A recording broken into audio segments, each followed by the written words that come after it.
아멘. 예, 반갑습니다. 제가 두 번째 수요 우리 푸니마 기도의 말씀을 전하게 됐는데요. 지난번에는 기억하실지 모르겠어요.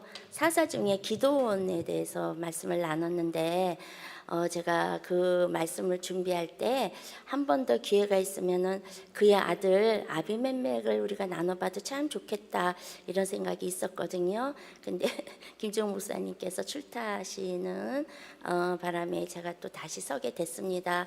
많이 부족한데요. 우리 같이 기도하시는 마음으로 말씀 나누기를 원합니다. 오늘 성경 본문은 사사기 9장 6절에서 15절이에요. 저기 뜰 테지요? 예, 우리 6절부터 15절 한 절씩 저와 나누어 교독했으면 좋겠는데요. 예. 6절부터 제가 먼저 읽겠습니다. 세겜의 모든 사람과 밀로 모든 족속이 모여서 세겜에 있는 상수리 나무 기둥 곁에서 아비멜렉을 왕으로 삼으니라. 사람들이 요담에게 그 일을 알리매 요담이 그리심 산 꼭대기로 서서 그의 목소리를 높여 그들에게 외쳐 이르되 세겜 사람들아 내 말을 들으라. 그리하여야 하나님이 너희의 말을 들으시리라. 하루는 나무들이 나가서 기름을 부어 자신들 위에 왕으로 삼으려 하여 감람나무에게 이르되 너는 우리 위에 왕이 되라 하매 감람나무가 그들에게 이르되 내게 있는 나의 기름은 하나님과 사람을 영화롭게 하니 내가 어찌 그것을 버리고 가서 나무들에게 우쭐 대리려 한지라. 나무들이 또 무화과 나무에게 이르되 너는 와서 우리 위에 왕이 되라 하매 무화과 나무가 그들에게 이르되 나의 단 것과 나의 아름다운 열매를 내가 어찌 버리고 가서 나무들에게 우쭐 대리려 한지라. 나무들이 또 포도나무에게 이르되 너는 와서 우리 위에 왕이 되라 하매 포도나무가 그들에게 이르되 하나님과 사람을 기쁘게 하는 내 포도주를 내가 어찌 버리고 가서 나무들 위에 우쭐 대리려 한지라. 이에 모든 나무가 가시나무에게 이르되 너는 와서 우리 위에 왕이 되라 하매 가시나무가 나무들에게 이르되 만일 너희가 참으로 내게 기름을 부어 너희 위에 왕으로 삼겠거든 와서 내 그늘에 피하라. 그리하면 아니면 불이 가시나무에서 나와서 레바논의 백향목을 살을 것이니라 하였느니라.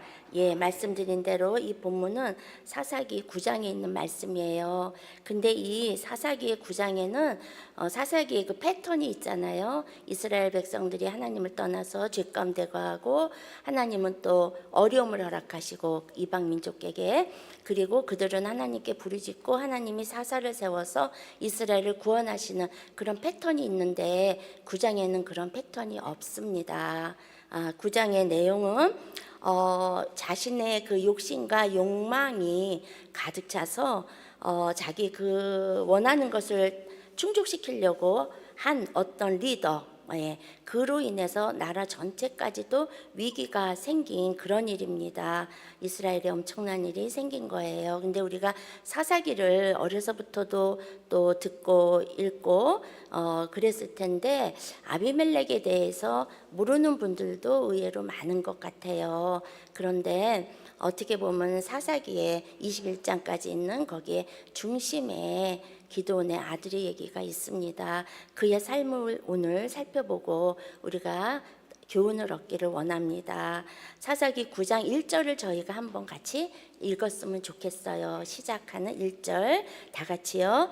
여룻바알의 아들 아비멜렉이 세겜에 가서 그의 어머니의 형제에게 이르러 그들과 그의 외조부의 집에 온 가족에 말하여 이르되 이 아비멜렉이 여룻바알의 아들이라 이렇게 표현이 되어 있는데 여룻바알은 기드온의 또 다른 이름이에요. 나중에 붙여진 별명인데 그 배경은 어떻게 되냐면요. 기드온이 하나님의 명령을 따라서 바알의 단을 헐어요. 기드온의 집에 바알의 단이 있었다는 거예요. 그 아세라상도 찍고 아버지 집에 숫소를 잡아가지고 그 찍은 나무로 아세라상 찍은 나무로 번제를 드렸을 때 성읍 사람들이 바알의 단을 허물었던 게 너무 괘씸하고 충격적이어서 기드온이 한 것을 알고 죽이려고 합니다. 그럴 때 기드온의 아버지 요아스가 그를 아들을 변호해줘요. 그래서 죽음을 명쾌됐는데 그때 사람들이 여룻바알이라고 기드온에게 붙여줬어요. 이 뜻은 바알과 싸우다, 대적하다 이런 뜻이에요. 그래서 기드온이 얻은 이름입니다. 그만큼 기드온은 하나님의 명령에 순종을 했어요. 그랬던 그의 삶을 저희가 지난번에 이제 살펴봤던 거죠. 근데 사사기 9장에는 또 하나 특이한 게 있어요. 기드온을 아비멜렉의 아버지 기드온을 기드온 이름으로 사용하지 않고 여룻바알이라는 이름을 사용해요. 예, 여러 번. 그것이 또 특색 중에 하나라고 볼 수 있겠습니다. 기드온은 아시는 대로 아내가 많았어요. 너무 많아서 몇 명인지 모르지만 아들만 70명이 있었어요. 엄청나죠? 예. 그렇게 70명의 아들을 낳았는데 또 세겜에 가서 첩을 둡니다. 그래서 첩에게서 또 아들이 태어나요. 그 아들이 오늘 저희들이 살펴보려고 하는 아비멜렉입니다. 예, 70명의 아들이 아닌 첩의 아들인 그 아비멜렉이에요. 이 아비멜렉의 뜻은요, 내 아버지가 왕이시다, 내 아버지는 왕이다, 그런 이름을 가졌어요. 아비멜렉의 이름이 뜻이요. 그러니까 그는 자라면서 자기 이름을 말할 때 내 아버지가 왕입니다. 또 남이 아비멜렉 이름 부를 때 내 아버지가 아닙니다. 그럼 나는 누구예요? 왕의 아들입니다죠. 그렇게 듣고 말하고 그렇게 하면서 자랐던 그의 성장 배경이 있습니다. 그런데 사사기 9장 18절에는요. 기드온의 여종의 아들이 아비멜렉이다 이렇게 나와 있어요. 그러니까 첩이고자 또 종이었나 봐요. 예, 그런 출생의 비밀을 가지고 아비멜렉이 태어났습니다.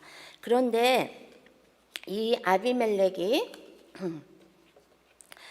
우리에게 또 살펴보기 위해서 이 아비멜렉이 살았던 그 배경, 어떤 가운데서 성경의 스토리가 전개되는지를 저희들이 알 필요가 있어요. 기드온, 아버지 기드온은 이제 죽었습니다.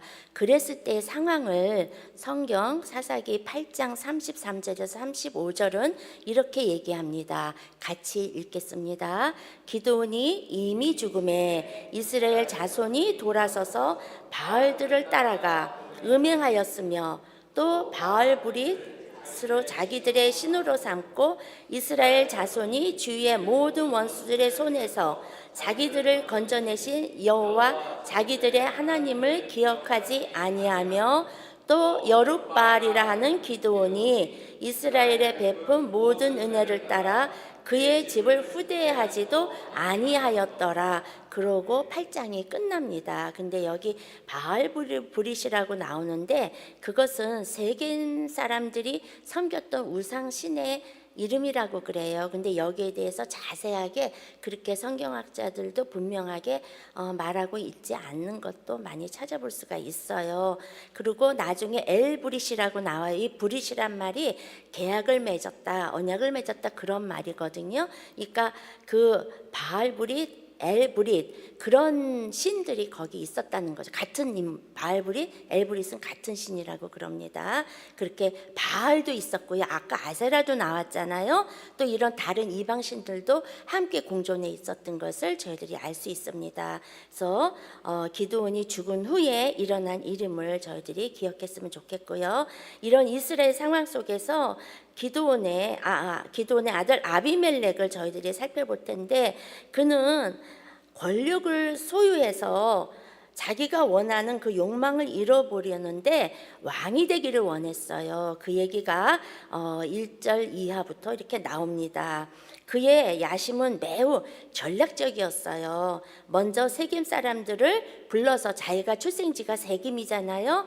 기드온이 살던 데는 그 70명의 아들과 살던 데는 오브라입니다. 그런데 세겜에서 첩을 뒀는데 거기서 태어났기 때문에 자기의 고향 태어난 곳 거기에 가가지고 그 세겜 사람들을 불러 모아서 그들을 선동을 해요.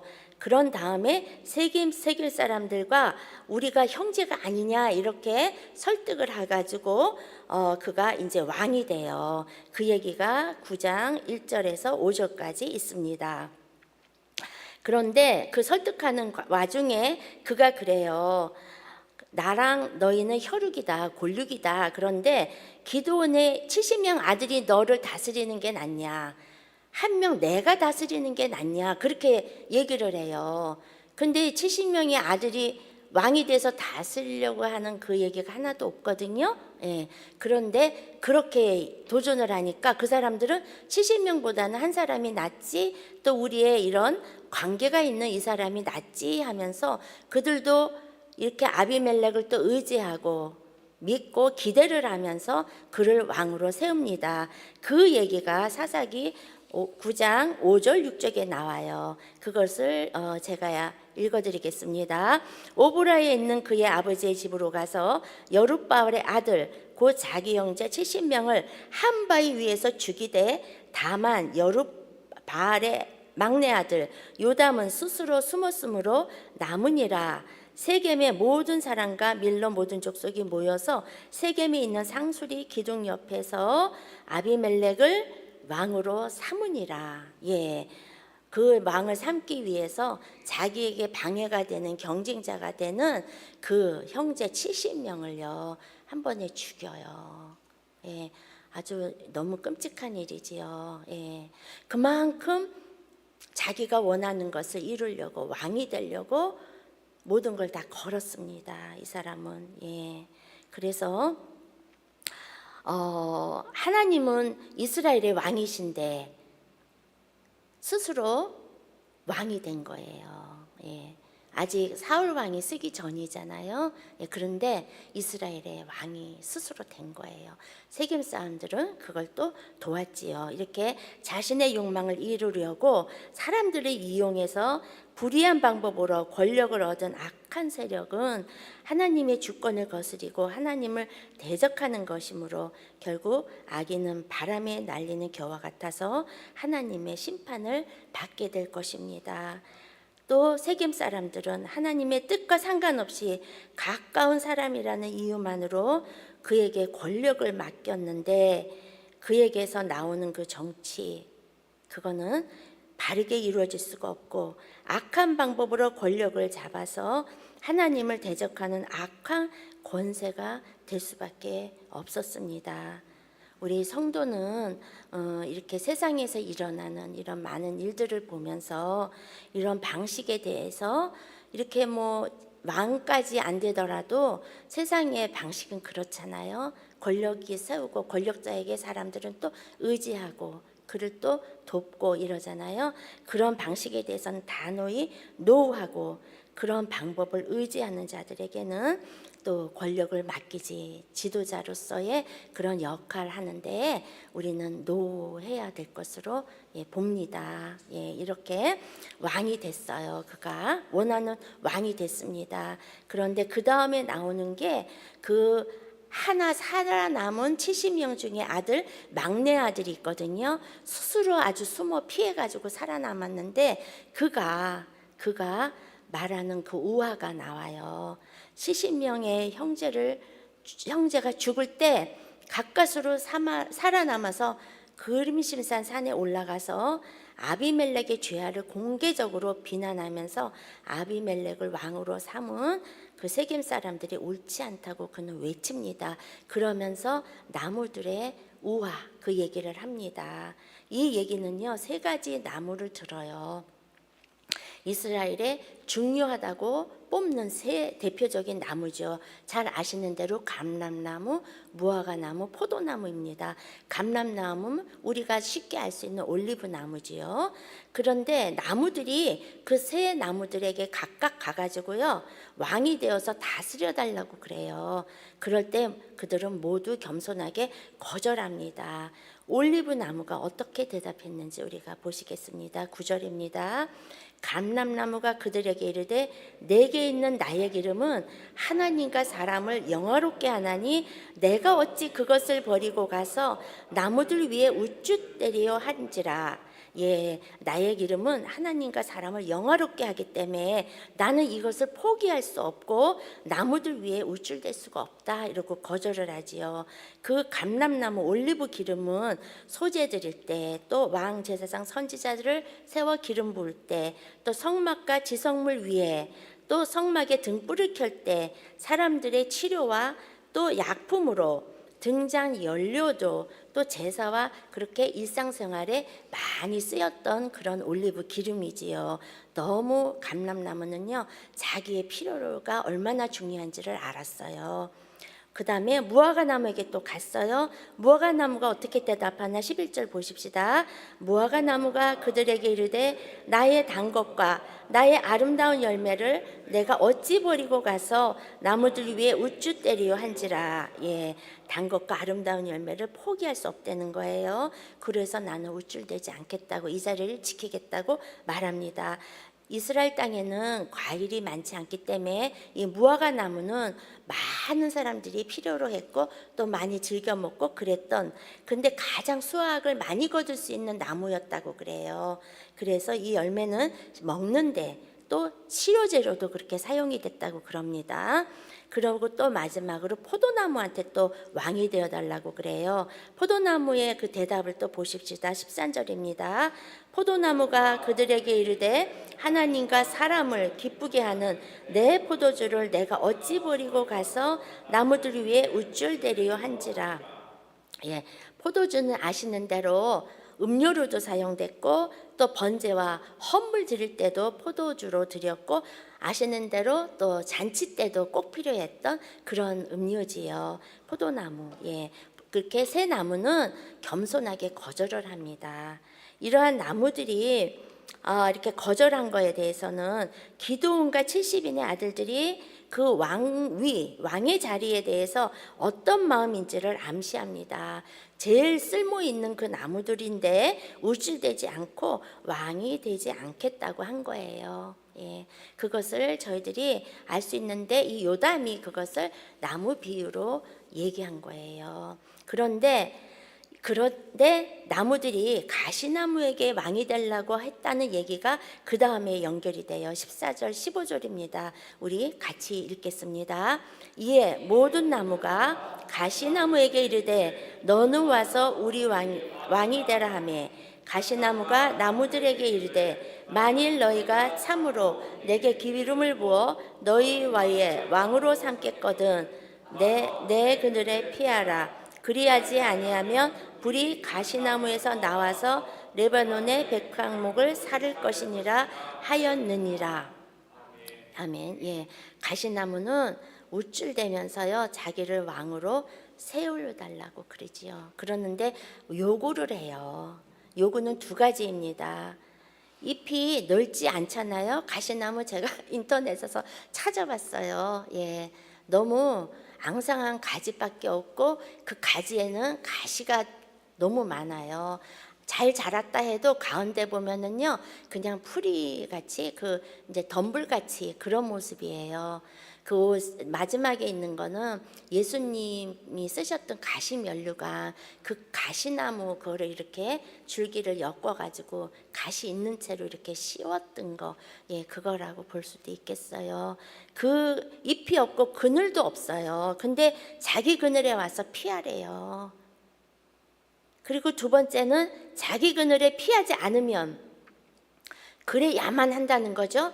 피하지 않으면 자기에게서 불이 나와 레바논의 백향목을 사르겠다고 협박을 하는데, 이 레바논의 백향목은 죄송해요 제가 이렇게 말이 술술 안 나오네요.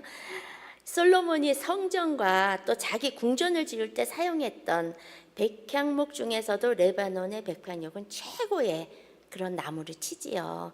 그런데 그런 엄청난 나무, 키도 크고요 실하고 건강하고 많은 사람들이 탐내는 그런 나무를요 자기가 불살라 태우겠대요. 예, 그 비유를 요담이 얘기를 한 거예요. 피할 그늘도 없고 열매를 맺지도 못해 하나님과 사람에게 유익도 없고 불쏘시개로 사용할 수밖에 없는데 그것도 너무 거칠어서 사용하지 못할 수도 많았다고 그래요.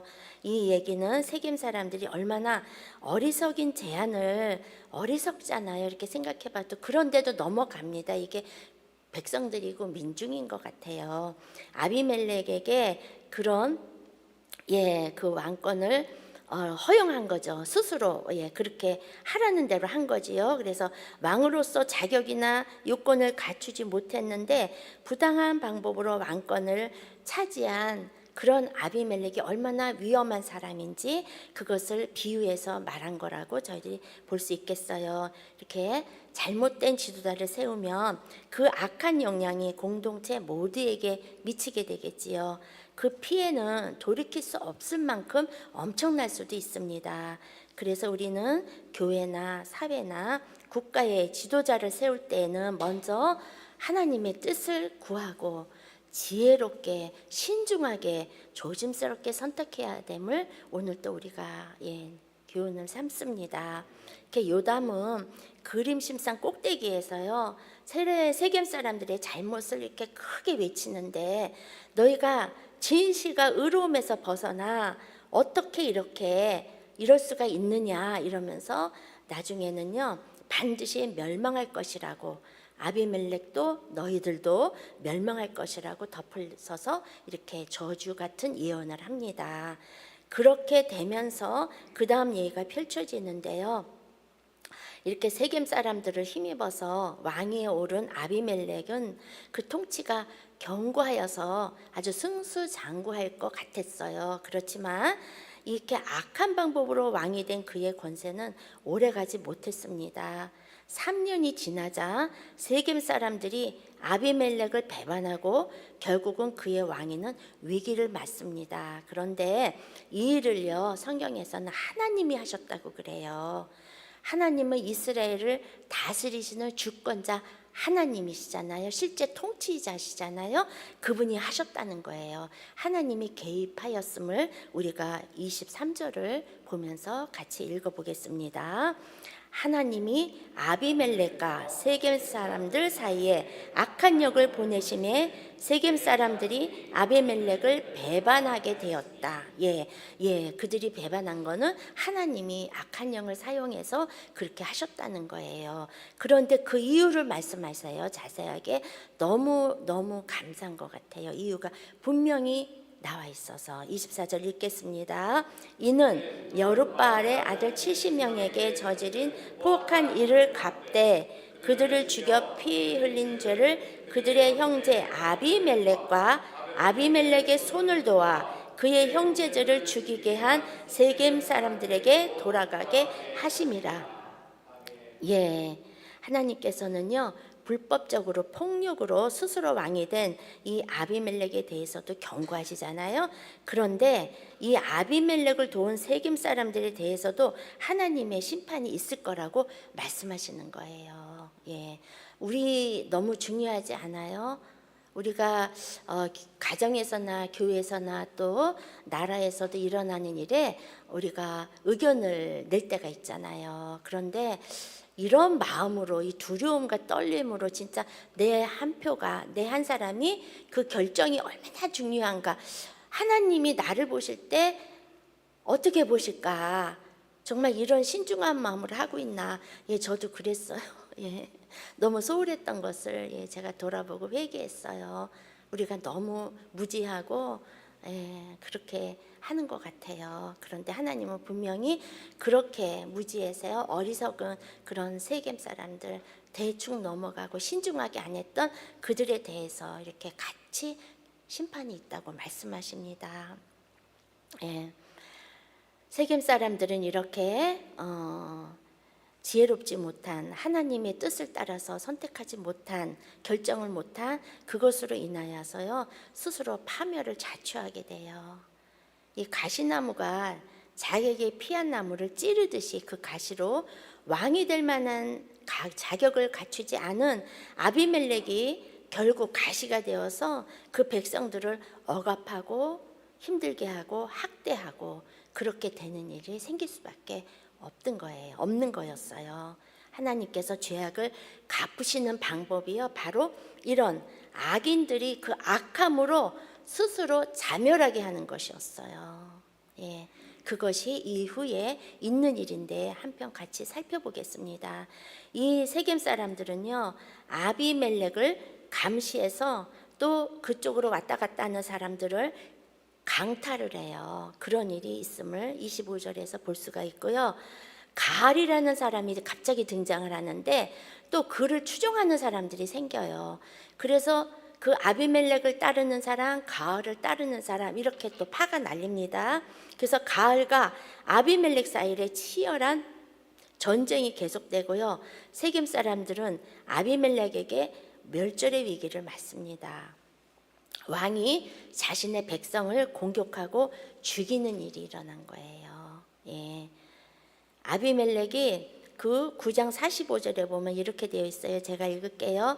아비멜렉이 그날 종일토록 그 성을 쳐서 마침내는 점령을 하고 거기 있는 백성을 죽이며 그 성을 헐고 소금을 뿌리니라. 예.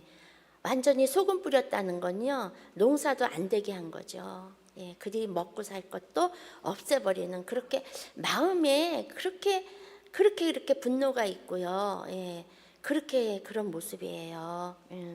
아비멜렉의 이 분노는 여기서 끝이 아니에요. 세겜 망대로 사람들이 피해갔어요.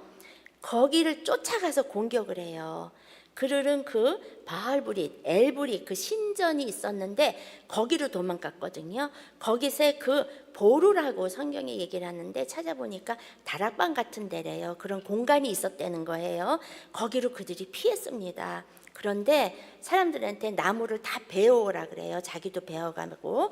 그러면서 그 보루 위에 나무를 펼쳐놔요. 그러고 거기에 불을 붙여요. 그래서 망대 안에 숨은 세겜 사람들이 다 불타 죽습니다. 그런데 그 수가 1000명이에요. 남녀 1000명이 죽습니다. 이렇게 세겜의 대학살의 이 현장으로 이렇게 벌어지는 그런 사건이 아비멜렉으로 있어요. 예. 이 요담의 우화는요, 가시나무에서 불이 나와서 레바논의 백향목을 태운다 그랬잖아요. 예, 권력을 잡기 위해서 자기 혈육 70명 죽이고, 권력은 잡았는데 그 후에는 또 이렇게 동족을 학살하고, 그랬던 이 아비멜에 대한 얘기라고 볼 수 있겠습니다.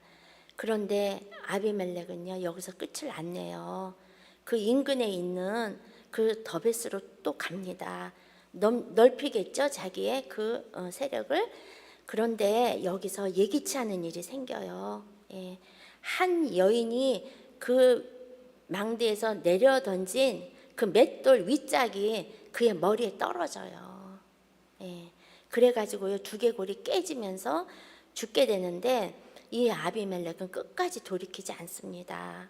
죽이면서도요, 체면이 중요했어요. 그래서 이름 없는 한 여인에게 죽어 내가 사람들에게 비웃음거리가 되느니 차라리 무기 든 청년, 옆에 있는 청년에게요, 칼을 빼어서 나를 죽이라 그래요. 그래서 그 청년이 죽이고 예, 아비멜렉의 삶이 끝납니다.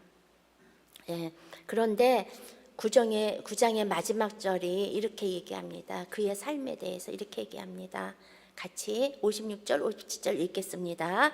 아비멜렉이 그의 형제 70명을 죽여 자기 아버지에게 행한 악행을 하나님이 이렇게 갚으셨고, 또 세겜 사람들의 모든 악행을 하나님이 그들의 머리에 갚으셨으니 여룻바알의 아들 요담의 저주가 그에게 응하니라. 예, 이것은 하나님이 하신 심판이신 거죠. 하나님이 하신 거. 예.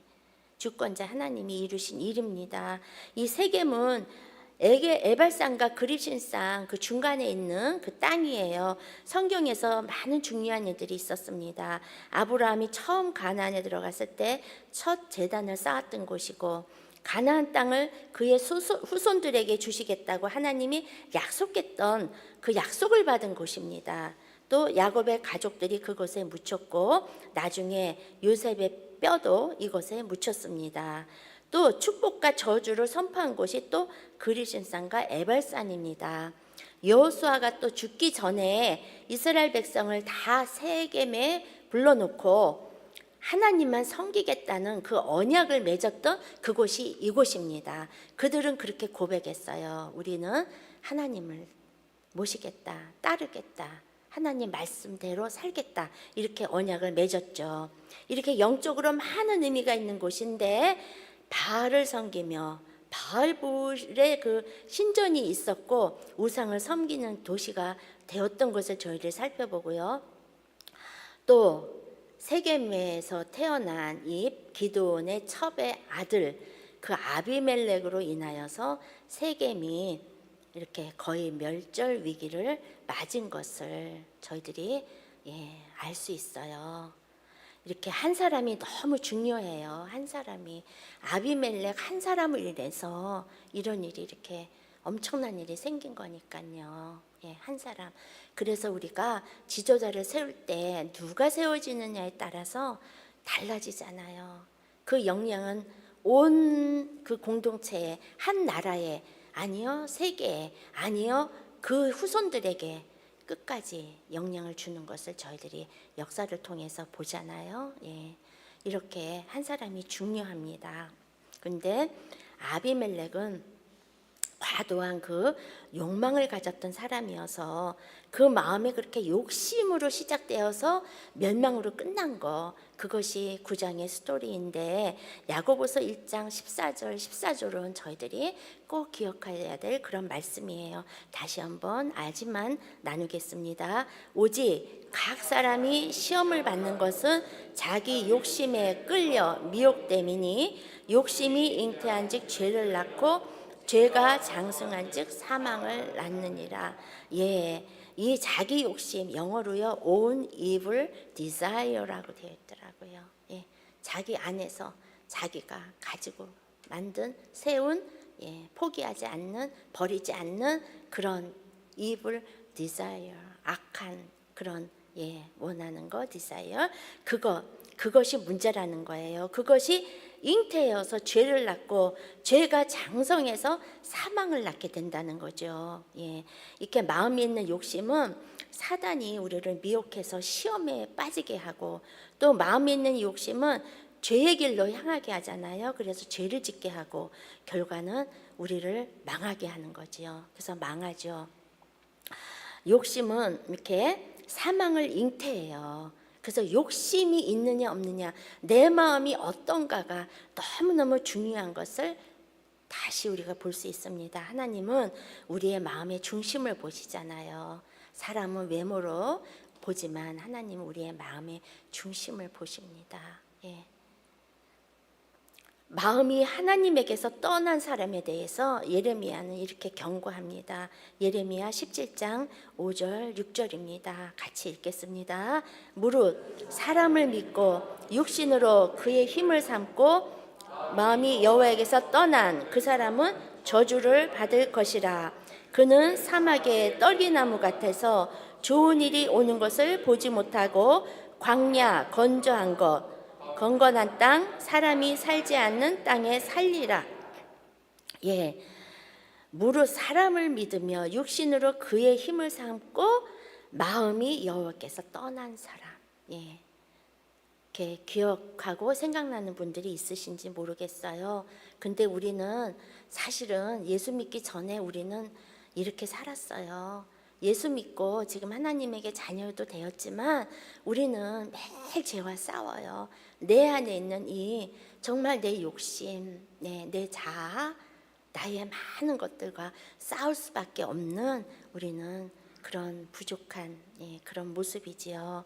그런데 우리가 여호와께 마음을 두고 살 때 그런 사람들의 삶을 그 다음에 이어서 말씀해 줍니다. 17장 7절 8절입니다. 무릇 여호와를 의지하고 여호와를 신뢰하는 그 사람은 복을 받을 것이라. 그는 물가에 심어진 나무가 그 뿌리를 강변에 뻗치고 더위가 올지라도 두려워하지 아니하며 그 잎이 청청하며 가무는 해에도 걱정이 없고 결실이 그치지 아니한 같으니라. 아멘. 예. 그래서 우리의 마음이 어디에 있느냐? 무엇이 내 마음에 있느냐? 무엇이 내 마음을 이끄느냐? 지배하느냐? 다스리느냐? 영향을 미치느냐? 이것이 너무너무 중요하다고 다시 한번 말씀드리고 싶습니다. 잠언에는요. 이렇게 얘기해요. 마음에 대해서 4장 23절 다 아는 구절이에요. 모든 지킬 만한 것 중에 더욱 내 마음을 지키라. 생명의 근원이 이에서 남이니라. 생명의 근원이 마음에 달렸어요. 그래서 마음을 지키려는 거예요. 우리는 마음을 어디에다 지킬까요? 하나님 말씀이지요. 하나님 말씀. 아비멜렉이 첩의 아들, 여종의 아들이 되었던 게 문제가 아니지요. 첩의 아들로 태어났었던 거는 그가 어쩔 수 없는 일이에요. 그렇지만 그가 하나님을 모시고 사느냐, 하나님의 말씀을 따라서 믿음으로 순종하며 살았느냐 못 살았느냐는 그의 몫입니다. 하나님은 나에게 달려있다고 말씀하세요. 사사기 11장에는 입다 얘기가 나와요. 우리가 이제 사사기 커피 브레이크 이제 곧 이어 있잖아요. 그 기생의 아들로 태어났어요. 그는. 그런데 기생의 아들이란 이유로 아버지 집에서 쫓겨납니다. 그러다가 그는 사서로 부르심을 받아요. 근데 그가 하나님을 의지하고 믿음으로 순종하여서 하나님은 그를 통해서 이스라엘을 침략하는 그 암몬족 속의 그 침입으로부터 이스라엘을 구원하십니다. 그래서 나의 어떤 태어날 때 그런 배경, 또 살면서 얻었던 많은 어떤 안 좋은 거, 영향받았던 많은 것들, 그거는 문제가 안 되는 것 같아요. 내 마음이 어디 있느냐, 거기에 딸렸다고 다시 말씀드리고 싶습니다. 세상에서 아무리 부유하고 뭐 부족함이 없는 가정에서 태어났다 해도 반대로 마찬가지지요. 그 사람의 마음이 세상을 의지하고 사람을 의지하고 자기의 힘을 의지했다면은 그의 삶도 마찬가지입니다. 그분도 그 사람도 하나님을 두고 사느냐 안 사느냐에 달려 있는 거지요. 맞습니다. 왜 그러냐면은 생명의 근원지가 마음이기 때문입니다. 하나님께 마음을 두는 거, 그것이 우리 삶을 복되게 한다고 오늘도 하나님은 말씀하십니다. 여러분의 마음은 어떻습니까? 여러분의 삶은 어떻습니까? 우리가 그런 것 같아요. 하나님이 없는 거 아니에요. 하나님의 그 사랑과 예수님의 그 은혜, 그것이 없는 거 아니에요. 성령님의 임재와 도우심, 그거 모르는 거 아니에요. 그런데 우리는 늘 이렇게 부족해요. 하나님 보실 때 정말 그리스도의 장성한 본이 충만한 때까지 이르기를 원하시는데, 그래서 감람나무, 무화과나무, 포도나무처럼 정말 기쁨과 감사함으로 즐거움으로 그 사명을 감당하면서 그렇게 정말 오늘 찬양처럼 주님의 기쁨이 되어드리기를 원하는 그 소원을 이루고 살아가는 그런 삶으로 살기를 원하는데 그러지 못함을 저희들은 너무 많이 봐요. 근데 오늘 내가 그러면 영적으로 어떤가, 그거를 한번 돌아봤으면 좋겠어요. 그 영적 상태를 진단해 보라고 그 도널드 휘튼이라는 그 목회자이면서 신학자인 분이 쓴 책이 있어요. 당신의 영적 건강을 진단하라, 이런 책에 10가지 질문이 있거든요. 그것을 제가 나눌게요. 한번 이렇게 점수 매겨 보십시오. 0에서 10까지 한번 매겨 보세요. 당신은 하나님을 갈망하는가?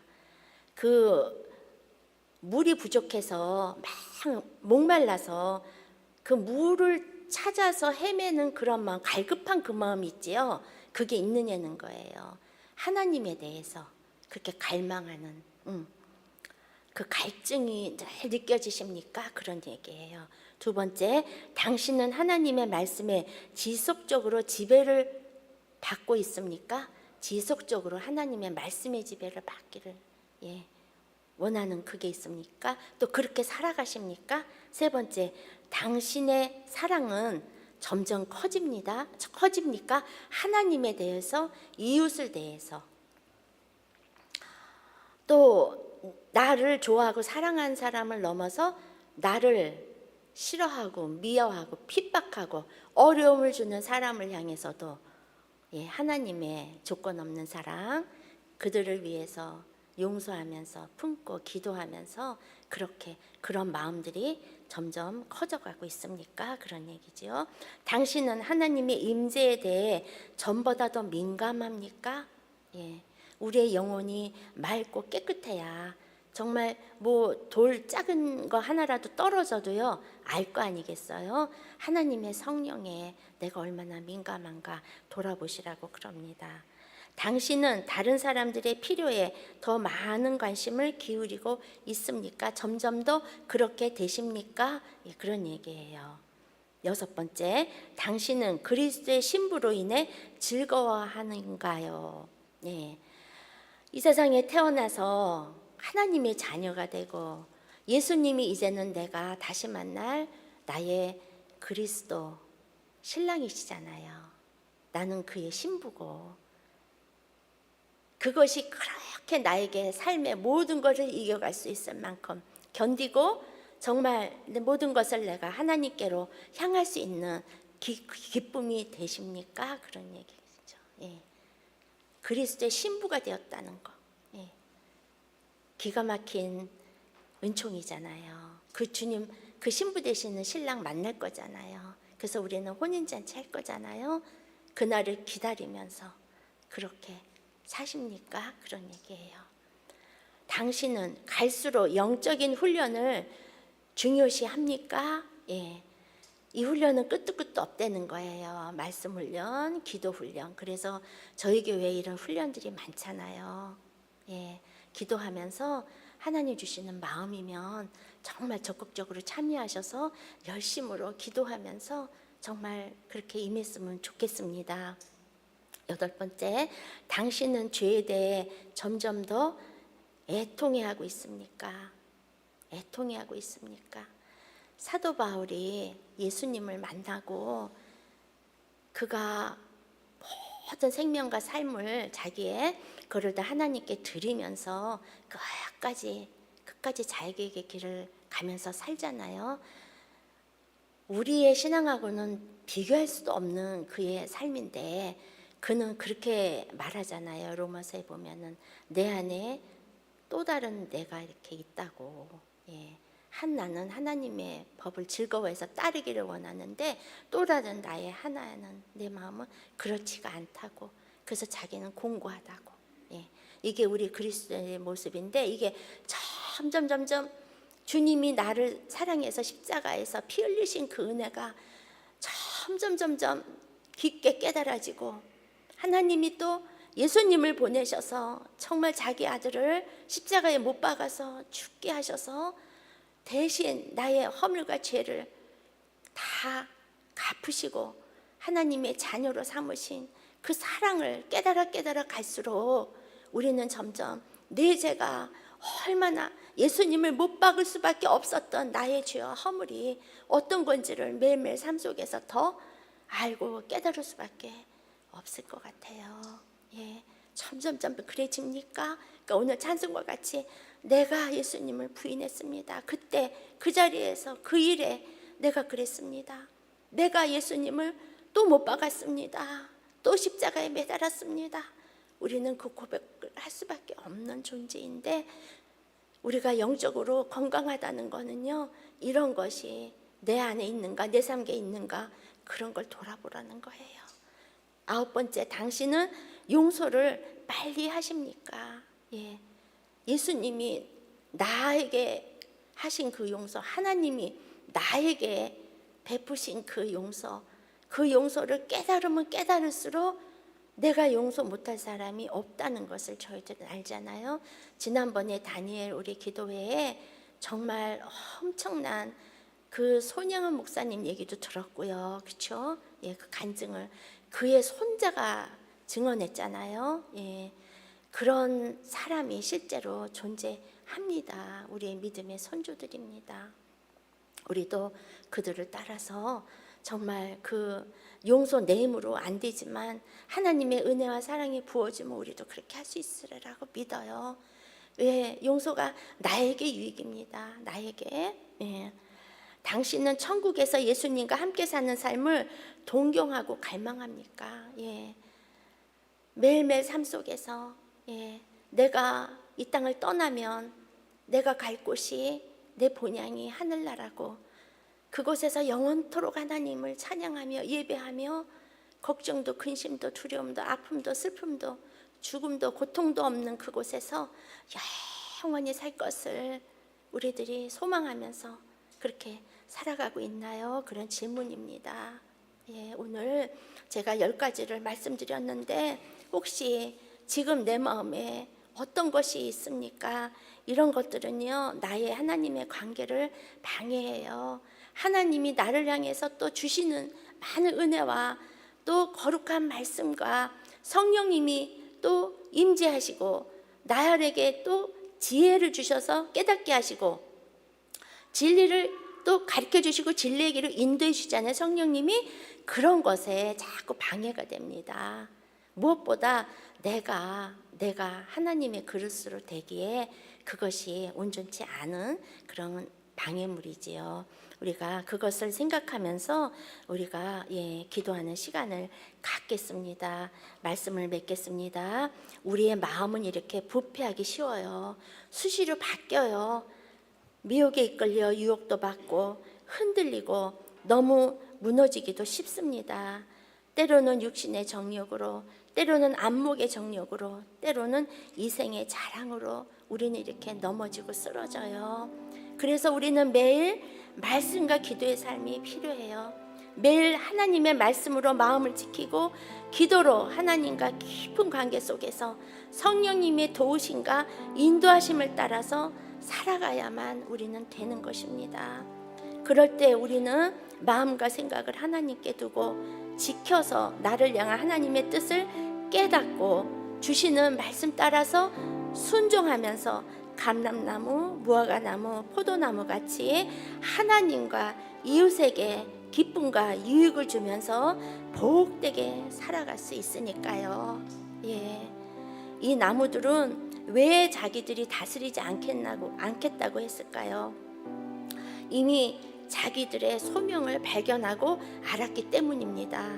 감람나무, 무화과나무, 포도나무는 자기들이 이 땅에 존재하는 그 목적이 무엇인지 그리고 그것이 얼마나 소중한지 창조주신 하나님께 마음을 두고 하나님과 사람에게 기쁨과 유익을 주는 것이 자기들의 버릴 수 없는 소명인 것을 알았기 때문에 하나님의 부르심 안에서 순종하는 것을 놓치지 않고 겸손하게 서로 자기 몫을 다하면서 그렇게 책임을 다하여 살았습니다.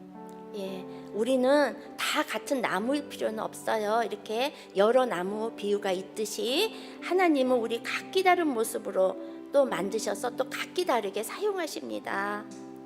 우리 각자의 부르심을 따라서 그러나 우리는 마음은 같아야 돼요. 하나님을 중심에 모시고 서로 존중하면서 서로 돌보고 세워가면서 겸손하게 그렇게 살아야 할 것입니다. 근데 그거는요 항상 나로부터예요. 남이 어떻게 사는가 그것은요 나중이에요. 내가 그런가, 내가 그렇게 사는가.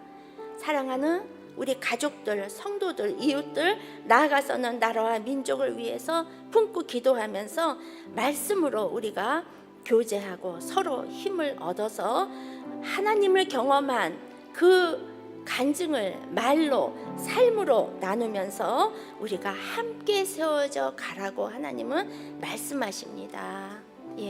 우리가 그래서 부름을 받았어요.